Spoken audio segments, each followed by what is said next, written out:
So for this session, we're going to go into the fundamentals of the monitoring framework. Then we'll go into a little bit of a deep dive on the two areas where, at least at the global level, they've sort of said that CSOs need to be consulted. There's a specific part related specifically to civil society and input directly from CSOs. So we'll go through those sort of question by question, really.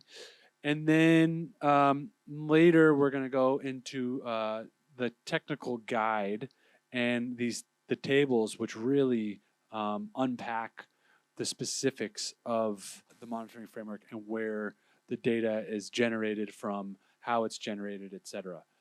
But first, to describe the monitoring framework as a whole.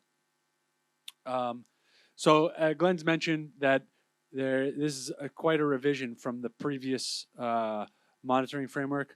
To be honest, that might be a slight exaggeration because, in fact, a lot of the data that's produced is the same. It's just that it's organized differently now. So previously, and they've added some things. So previously, there was 10 indicators, and that was it. Just here's 10 indicators. We collect the data on them, and then we make a report about it. Now they've organized the indicators into sort of a more holistic framework, I guess you could say, one that aligns with the spirit of the global partnership and the effectiveness principles. And that looks like this. So they've arranged for it to be categorized into 4 different parts. You've got, and they've done this and said, and this, I should add, I can't recall if Luca mentioned this, but we were involved. I think some of you may have been part of our own internal working group on monitoring, but for its part, the GPDC did a lot of consultation on this in terms of their revision of the monitoring framework. And we were heavily involved. We had a task force that was fairly representative. Luca was very integral in sort of coordinating our inputs to this. And I think it's somehow a little bit reflected in the overall packaging, and it's definitely representative of a partnership that has a lot of different stakeholders with sometimes competing interests. So what they've done is they've organized into 4 dimensions. There are 4 pillars of the monitoring. You've got the whole society pillar, which is all about engagement and dialogue, parliamentary oversight, civil society enabling environment, and then the private sector engagement, which is through the Kampala Principles assessment. Then you got the state and use of country systems. This obviously, as I mentioned before, is the one that's possibly the most important to partner country governments. This is the one in the past years that they have said over and over, this is what we want to focus on with the effectiveness agenda, which is important, especially from the perspective of our own CSO advocacy, because this is the core of the effectiveness agenda. This is the stuff that basically gives the agenda its uniqueness, its contribution to the broader development community, very much wrapped up in the idea of national ownership, national development priorities, etc. Under this, you've got the things around the results frameworks and planning, the respective country's policy space, PFM, national budgeting, and aid on budget. This is where they also try to look at whether or not there's disaggregation in terms of gender, whether they have accountability mechanisms in place, transparency. Well, actually, transparency is its own category. Information management, and their procurement policies. So these are the things they try to look at under the state and use of country systems. Then, of course, there's the transparency, which was a major part of the previous monitoring round. And we have actually, Aurelien had brought it up, but there's IATI. I still think IATI was contributing in some way to this part of the monitoring, the International Aid Transparency Initiative. But looking at countries' actions and looking at development partners' actions. And then lastly, leaving no one behind. And that's really the inclusiveness, inclusive development partnerships, consulting broadly, having results frameworks that are able to capture, not capture, but sort of try to build in the vulnerabilities that certain sort of parts of society face, the ones, especially those that are left furthest behind. And then obviously data and statistics that are able to reflect the reality of situations at country level.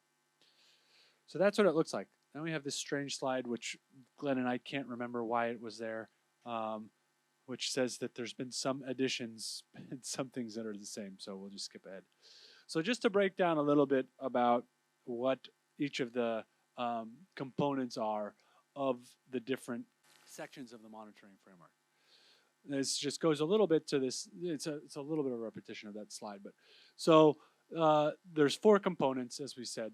There's on the whole of a society approach, engagement and dialogue. What is it trying to look at? It's trying to look at whether or not development partners and partner countries engage a diversity of different actors in their planning processes and also in their assessment processes. Do they have dialogues at country level? What do those dialogues produce? Are there accountability mechanisms? Do they have targets that are agreed that are set out for to be able to assess progress, etc. Parliamentary oversight. This is where parliaments are obviously a part of the GPDC's makeup. But are executive governments providing the budgets to parliamentaries? Are they undertaking? Is they subject to parliamentary scrutiny, etc. And is it recorded? Is aid on budget? Is it recorded in the national budget? There are questionnaires that follow all this. Obviously, the CSO enabling environment has its own assessment, which we'll get to, and the same with private sector engagement, which is the Kampala Principles assessment. The state and use of country systems, and I'll flag here.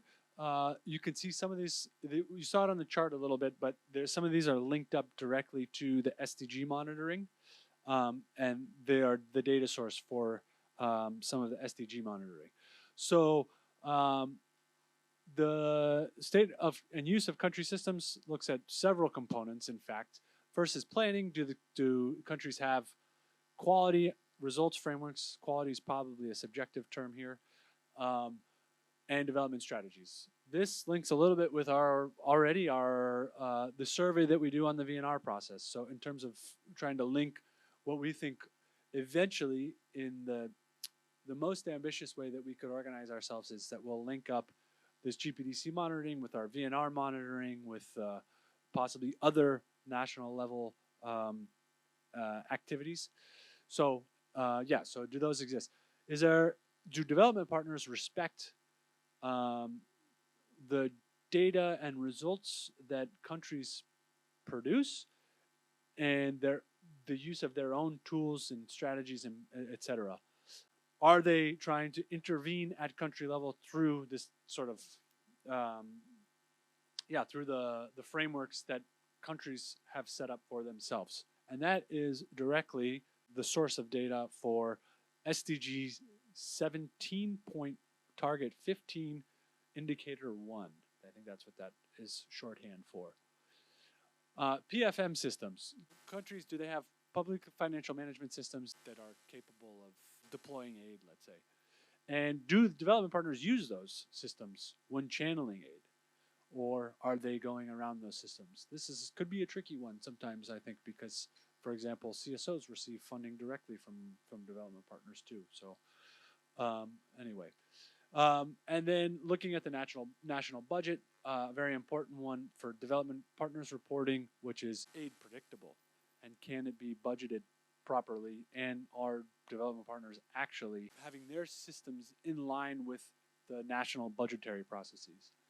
Also, whether or not development cooperation is recorded on national budget, on ledgers. On gender budgeting, again, do countries track or disaggregate by gender? And this is directly an input to SDG 5 C1. I don't know what the C stands for, actually. Accountability mechanisms. Do countries have, do they have accountability frameworks at country level? Do they have systems of accountability? info management? Do they have information management systems? These are sort of yes, no sort of things. Do the development partners actually use these systems that are at country level? And then on the procurement, this is a very important one. Is aid free to go where it wants, where it should, or are donors insisting that their aid be used to support their own national development interests? On transparency, looking at countries' actions. So, do countries make publicly available their relevant information, I suppose you could just say, on development cooperation, on development plans, on their own budgeting, on what they do with that money, etc.? And are there joint assessments towards targets for development cooperation? On the flip side is, do development partners make that information publicly available? There's plenty of systems online. There's the OECD creditor reporting system. There's EADI. Is that information available? Is it up to date? Is it usable? And yeah, and do donors have their own publicly available strategies? How do they determine their priorities, etc.? And then leaving no one behind, the last one. Do countries and development partners engage with different sort of constituents within the social sector, I guess you could say? And are they included in the planning, development, and implementation of strategies, results frameworks, etc.? Targets and results. Do countries actually put in place, it's a bit of a rehash, put in place targets for their own, to measure their own progress? Are they able to monitor these? And yeah, finally, on data and statistics, are these assessments for national development plans grounded in data, available evidence? Is data disaggregated in a way that you're able to track progress on the different indicators, or sorry, the different targets and indicators of the effectiveness framework? So that's basically the monitoring framework, in the overview of the monitoring framework. We talked about this questionnaire. So you will have in your background, and this is something that, I guess will be homework once you leave this training, is to go through this questionnaire. We won't go through it in detail. It's a good, I can't remember how many pages. It's a lot of questions. They're qualitative questions, but this will be an important part for, I think, for you to look at, because as we were mentioning in the previous morning session, a lot of this information is something that I think you'll be able to respond to directly. And you may have a different analysis than what a government would report. And so it's important that you do eventually go ahead and go through this questionnaire kind of in detail, and see what you think would be, where you would be able to, let's say, not just produce a response, but one that you could sort of evidence yourself or validate that it can be credible. The way that the questionnaire is set up is actually set up for, in four components: for government reporting, development partner reporting, CSO reporting, and then reporting on the Kampala principles. But that's the formal structure. But I think, like as I've said, we should look at it in its totality. They have adapted questionnaires, as we mentioned, that for situations of conflict and fragility.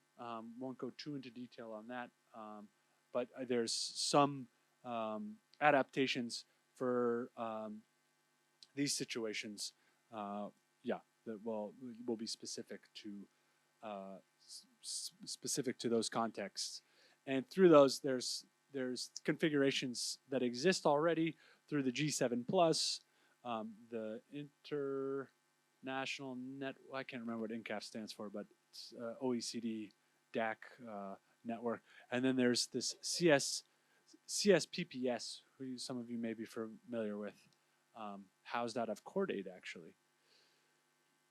So who reports on what? On the content, I think it was probably sort of self-explanatory in the introduction of the framework, but on the national development strategies, this is what the JST or the official approach is to the reporting. So what's needed is national coordinators and other parts of government are reporting consulting with relevant statistical offices. This is all A1, so this would be for the national coordinators, really. I think we can sort of skip through this a little bit, but this is who we will share these, but this is basically who within governments and how they collect this data in consultation with development partners. Same here on the different systems. This is all for partner country governments, really, and how they approach this. For development partners, this is the data that they're reporting. So on country level strategies, country level projects, their schedule for scheduled and actual disbursements, their use of PFM systems, etc. So a lot of this is, we'll get to a slide later in the technical guide where you'll be able to understand which is reported sort of globally, because some of the data will be reported globally and some will be coming directly from ministries, etc. This is just a quick snapshot of comparing the existing monitoring framework and the previous monitoring framework. So on the right side there, you'll see which of the original indicators, how they match up with the current structure of the framework. And there you'll see that there's quite a few additions, right? Especially like on engagement and dialogue and the KPAs, which is an entirely new introduction. Used to be a very limited assessment of public-private dialogue. So yeah, here you have all this on the right side there. For the assessment on CSO enabling environment and Kampala principles assessment, this is data that's generated by other stakeholders. So this is at the official level supposed to be an inclusive process that isn't only government. Same with the Kampala principles assessment. So that's basically the overview of the framework and what it's trying to report.